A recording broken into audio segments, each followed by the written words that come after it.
Merab vs Sean O'Malley 2 is in the books, and holy shit, Merab might be up there in the GOAT conversation, in the top 10 rankings at least. Merab refined his boxing skills from the last fight with Sean, and continued his dominant grappling game as well. Let's get into the bout, round by round, and examine what both fighters did well and also poorly. Before we begin, please make sure to subscribe to the channel for more combat sports coverage. In the first round, Merab did a great job at pressuring Sean early on, but Sean also did a good job at boxing on the back foot. Sean looked slick out there in the first, and I'd argue was winning the early striking exchanges, but then Merab threw a looping left hand, dropping Sean in the process. Sean really fell off balance. He didn't get knocked down from the force of Merab's punch necessarily. However, Sean falling is a result of Merab's insane pressure, not giving him any time to breathe, backing him up to the fence. Merab holds him in position for about 50 seconds or so, and he just goes to work, kneeing Sean's body and trying to dig in punches whenever he can.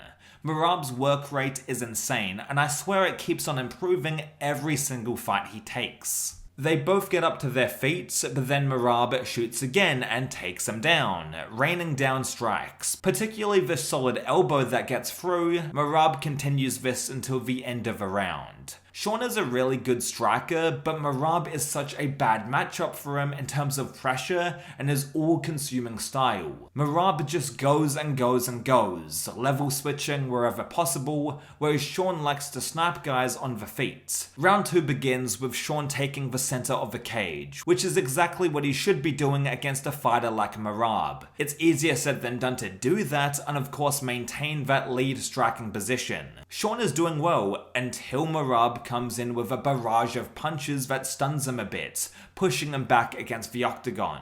Merab's striking doesn't look aesthetically pleasing, but man, it's so effective. Whenever Sean would throw a jab or a leg kick or anything, Merab would, more often than not, match it with his own strike. As the smaller man, he does a great job at not being deterred by Sean's long reach or sniping style, which I can appreciate. I think Merab got the better of Sean on the feet in round 2. It didn't look as technically sound, but he did the cleaner work. The more eye-catching shots were by Merab, 100%. To give Sean credit though, Merab was diving for his legs every minute pretty much, and Sean kept on avoiding the takedown.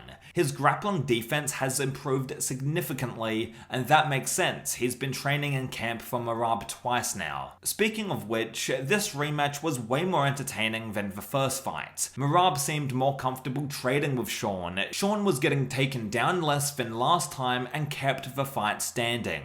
Merab vs Sean O'Malley 2 was way more kinetic than the first fight, and I really enjoyed the fast pace of it. Round 3 starts, and before you can fucking blink, Merab backs Sean up and drops him on the ground.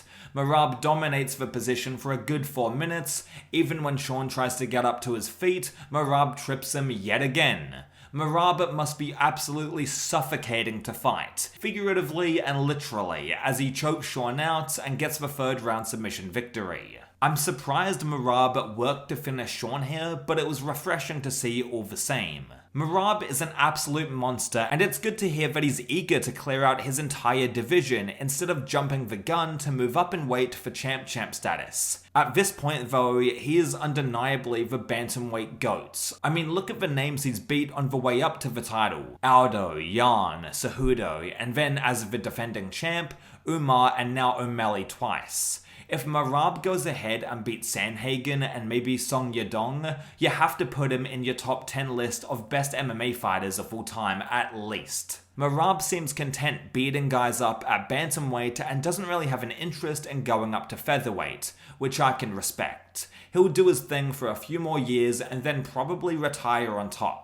As for Sean O'Malley, I think going up to 145 is the next logical step for his career. Sean is the most popular bantamweight in the world, and in terms of making the biggest fights possible in his career, there are more names at featherweight to draw from and compete against, make headlines with as well, than at 135. I mean, you've got Gene Silver, Bryce Mitchell. Both of those would be solid matchups that would bring a lot of attention to a card. Also at featherweight, there's a lot less pressure wrestlers than at 135. And in terms of pure striking, I'd favor Sean in quite a few fights at 145.